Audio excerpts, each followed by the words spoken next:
Welcome, curious minds, to your deep dive. We've gone through the sources you shared and pulled out three really chilling true crime stories. Cases that are still baffling, still haunting, really. Yeah, these aren't just, pace files. They're more like these deep, unsettling rabbit holes. Exactly. The kind where truth and speculation get really blurry, and the answers, well, they just seem to stay out of reach. So today we're looking at two brothers in China and their reign of terror. Then there's this baffling disappearance in Oklahoma during a high-speed chase. Right, the Molly Miller and Colt Haynes case. Yeah, that one. And finally, a really macabre discovery, a man found inside a toolbox in Alabama. So get ready, these are not easy stories. No, they're not. And what's striking, as we saw in the material, is how they show the psychological complexity of crime. Sometimes human actions just leave this fog, So many unanswered questions. And even when you get confessions, like in one of these cases, the why can still be totally elusive. Precisely. So our goal today is to sort of unpack these stories, look at the insights they offer, and help you maybe understand some of the deeper stuff going on. Okay, let's dive in. First stop, China. A really horrific case involving two brothers, Shen Zhenyan and Shen Changping. They became infamous back home, and you'll see why pretty quickly. It started back in 1999. Shen Zhenyan, he was 23, and his younger brother, Shen Changping, only 15.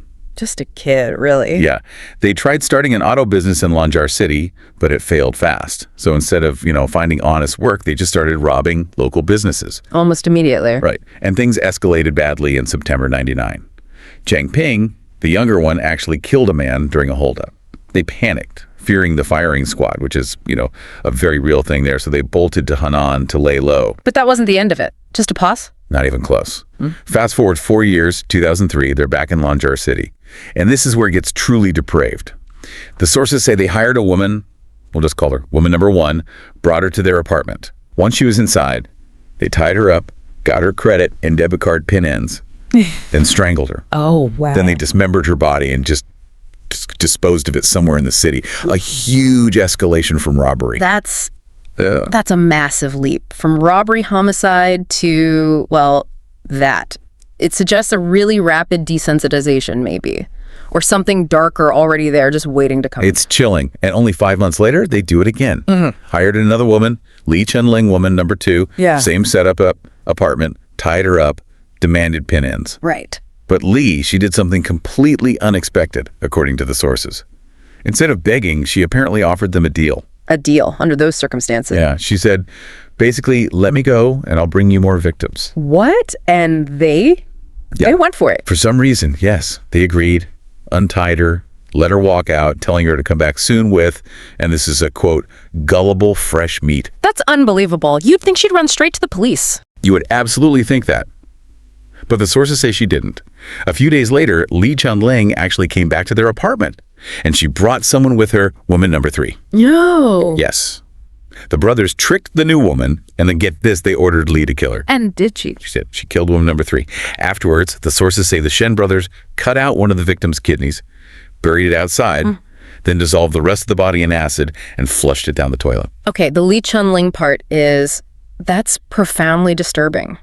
Her choice, not just to return, but to actually participate after being freed, it speaks volumes about maybe coercive control, How so? Well, the initial violence, the threat, it might have created this, inescapable psychological bond. Fear, complicity.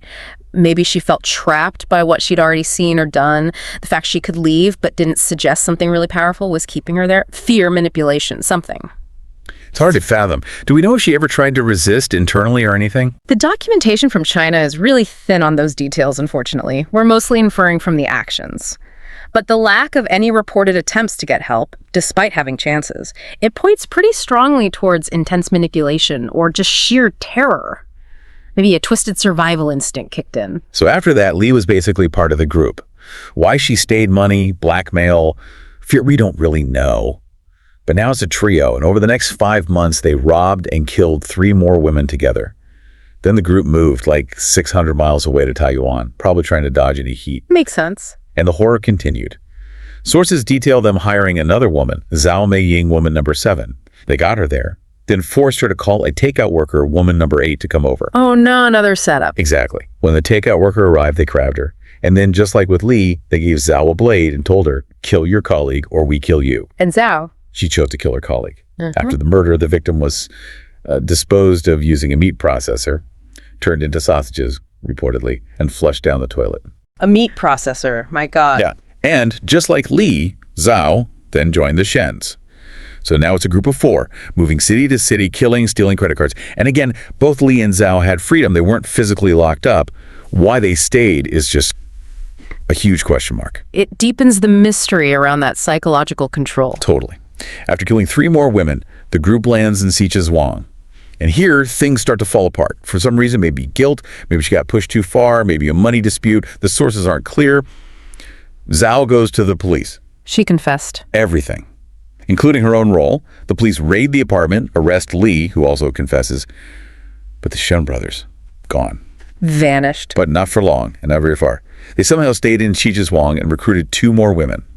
Du Surong, 23, and an unnamed 16-year-old girl. Unbelievable, even with the police looking for them. Right. Then, in August 2004, an anonymous tip leads the police to their new place. They catch Shen Zhenyan, Shen Changping, Du Surong, and the teenager literally in the act of dissolving another victim's body. Caught red-handed. Completely. The search finds bank cards from 11 known victims. The brothers confess to it all: robberies, murders, the disposals. And then comes the detail that just chills you to the bone. They confess to eating the livers of most of their victims. Eating the livers, right. That speaks to something beyond just killing. Anthropophagy in these contexts, it's often not about hunger. It's symbolic power, domination, consuming the victim's essence, maybe. It's a layer of ritualistic horror on top of everything else. And their motive? When asked, they just said they were evil. A chillingly simple yet complex answer. The 4 female accomplices got 20 years each. The Shen brothers were sentenced to death, firing squad, in 2005. They were 29 and 21. A truly disturbing case. The level of psychopathy, the control over the accomplices, it's profound. And the lack of detailed insight from the Chinese side just leaves us with these awful speculations. Yet, evil feels like an understatement somehow. Okay, let's shift gears now. From that horrific clarity of confessed crimes, we move to a mystery where almost nothing is clear. Oklahoma and the vanishing of Molly Miller and Colt Haynes. This starts July 7th, 2013, about 10:30 at night in Wilson, Oklahoma. A guy named James Connipp is driving his girlfriend's Honda Accord. He apparently throws rocks at a cop car, then floors it down Highway 76. Police give chase. And he wasn't alone in the car? No. In the back were Molly Miller, 17, and Colt Haynes, 21. Their exact relationship with James, or even each other, isn't totally clear from the sources. One detail, though. Colt had a kid with James's ex-girlfriend, and apparently they weren't on great terms. Okay, some tension there, possibly. Yeah. And witnesses said Molly and Colt looked scared when the chase started. James drives into Love County. The sheriff's department there takes over. But they lose him. He was hitting speeds up to 120 mile an hour. They lost him on Long Hollow Road. And Long Hollow Road It's a dead end, which is weird, right? How do you lose someone going 120 on a dead-end road? That doesn't add up. And here's a key piece in the sources. James Connipp, nephew of the Love County sheriff at the time. Ah, okay. That connection right there, a person of interest related to the sheriff. That immediately flags potential conflicts of interest, doesn't it? It makes you wonder about the decision to stop the chase, how the whole thing was handled initially. Exactly. And the calls that came in later that night just make it murkier. 12:47 a.m., Molly dials 911. Just 5 seconds, says nothing, hangs up. More dropped calls follow. Dispatch calls back, no answer. Panic. Or something else. Hard to say. Then at 3 a.m., Colt reportedly calls friends.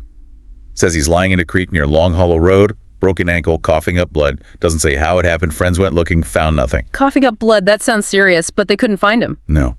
Then the next morning, more calls and texts. Molly's phone sends 33 texts. A guy's voice, probably Colt, makes calls from her phone. Then, 6:02 a.m., Molly herself calls a friend for a ride. Sounds calm, apparently. Unafraid. Calm after everything. Strange. Very. But then, 9:33 a.m., she calls again, asking for a ride again. This time she's crying, says she's thirsty.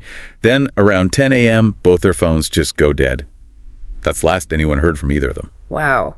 The shift from calm to crying and thirsty.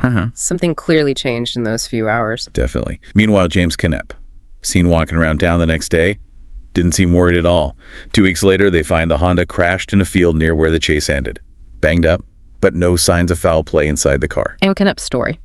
He eventually turned himself in, claimed he had no idea where Molly and Colt were. His girlfriend, the car owner, first lied, said it was stolen after James supposedly returned it, which wasn't true. Authorities initially, they treated Molly and Colt like runaways. Runaways after a high-speed chase and those calls. Yeah. It wasn't until July 30th, over 3 weeks later, that Molly was officially listed as missing endangered. Colt, because of his past, was still considered maybe on the run. That delay, 3 weeks, is critical time lost in any missing persons case, especially one starting this violently. Forensics, witnesses, searches, it all gets harder. And it really amplifies those concerns about the potential conflict of interest, you know. Absolutely. The families tried desperately to get warrants to search James Connipp's property. Denied. Repeatedly. And that sheriff, James's uncle, he later resigned after being arrested on unrelated corruption charges, which just fueled all the talk of a cover-up. It paints a very troubling picture of the initial response. And then, maybe the weirdest twist of all. A year after they vanished, 2014, another uncle of James Connipp accidentally dials 911 while talking about the case. Accidentally. What did the operator hear? Get this. Moxley Lake, a buck knife. Molly Miller. They shot him in the mouth right there. I can put my finger all the way through it. Then sounds of water splashing, 2 gunshots, and the call disconnects. And it came from Moxley Lake, which is just north of Long Hollow Road. That is incredibly specific and disturbing. A confession caught on tape, essentially. Sounds like it, right? But still, nothing came of it officially in terms of charges related to Molly and Colt. It's baffling, such a direct piece of information, however obtained, and still no resolution. It really shows how tangled these things can get, how justice can be blocked, intentionally or not. Yeah, and just this past January, Molly's family had her legally declared deceased. But still, no charges, no bodies found. It's just a complete rabbit hole. Okay, for our last story, we head to Alabama. A remote patch of woods, highway workers, and a discovery that launched another cold case. The man in the toolbox, Kenneth Clay Pierce. October 3rd, 2005, east of Seminole, Alabama, off Highway 90. Some highway workers spot a toolbox, maybe 2 by 3 feet, just ditched in the woods. Okay, unusual find. They get curious, maybe think there are tools inside. They open it, the smell hits them first. Inside, there's this decaying red mass. At first, they thought maybe an animal carcass, but then they see it's wearing pants, a belt, a shirt. It's a man, a fully grown man somehow crammed into this small box. Crammed into a 2 by 3 box. How? Yeah, that's part of the horror. They found a wallet inside with an ID. Kenneth Clay Pierce, 44, from Kentucky. Forensics figured he'd been dead at least a month. Cause of death looked like a skull fracture, probably a blow to the head, maybe with a baseball bat. A month in a toolbox. The decomposition must have been significant. That makes determining exact details harder, but the blunt force trauma is clear, and the box itself implies a deliberate attempt to hide the body. Yeah, it's that contrast again, like you said. Maybe an impulsive killing, but then a calculated disposal. And the really sad part, no one came forward for Kenneth. No family, no friends. If he hadn't had that ID, he'd probably still be a John Doe. Just vanished without anyone noticing for weeks. Exactly. Oh. Investigators pieced together what they could. He'd been living kind of nomadically in Pensacola, Florida for about 13 years. No steady job, no fixed address, sometimes homeless. Last known gig was clearing debris after Hurricane Ivan. They put up flyers, hoping someone knew something. Nothing. So living on the fringes, which makes finding connections really difficult for investigators. Right. They heard he hung out with some bad people, drank heavily, frequented bars, clubs, a local shelter in Pensacola. The working theory became killed in Pensacola, then driven across the state line to Seminole, Alabama, and dumped. Plausible. Takes the body away from the crime scene, complicates jurisdiction, maybe. So with almost no other leads, that toolbox became crucial. He was homemade, crafted from corrugated plastic, specifically like the lid of a commercial dumpster. Okay, that's specific. A homemade box from dumpster plastic. Yeah. And near that shelter Kenneth used to stay at in Pensacola, investigators got a break. They found another homemade toolbox, top identical material, just a different color sitting in the back of some local guy's pickup truck. Wow, okay. That sounds like a solid lead. Same unique construction. They really did. A direct physical link, potentially. Yeah. But they questioned the truck owner, and police found zero evidence connecting him to Kenneth. Didn't even seem like they knew each other. Huh. So the identical toolbox top was just a coincidence, or maybe the box used for Kenneth was stolen from somewhere? That's the thinking.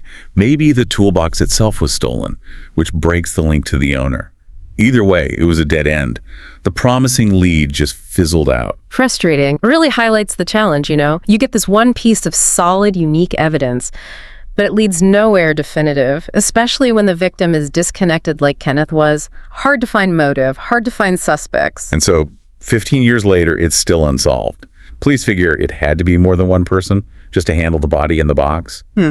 Kenneth Clay Pierce was eventually buried in Baldwin County. 5 strangers showed up for his service. It's just a really lonely, sad end to a complete mystery. A forgotten man in many ways. Tragic. So these 3 cases we've looked at, the Shen Brothers' sheer brutality and those compliant accomplices, the baffling disappearance of Molly and Colt with all the unanswered questions and suspicions, and Kenneth Clay Pierce, the man in the toolbox, ending up so alone. They all leave you with this, uneasy feeling, don't they? They absolutely do. They just remind you that sometimes, even when you have confessions or weird clues like that 911 call or a unique toolbox, the full story, the real truth, can stay hidden. It really makes you question things. Exactly. They underscore that gap between knowing what happened, maybe, and truly understanding the why or even the full how. Those unanswered parts just echo. They make you think about the hidden stories, the choices people make under extreme pressure, and the impact on everyone left behind, searching. Yeah. Maybe the thought to leave everyone with is just, how many other stories like these are out there? Mysteries hidden right under our noses, their secrets just never coming to light. That's a chilling thought to end on. And that wraps up our deep dive into these really unsettling mysteries for today. If these stories got under your skin, maybe share this deep dive with someone else who gets into true crime. And subscribe for more. Yeah, definitely subscribe to Horror Docx for more deep dives into these kinds of chilling narratives. Until next time, stay curious. And remember, sometimes the scariest stories are the true ones.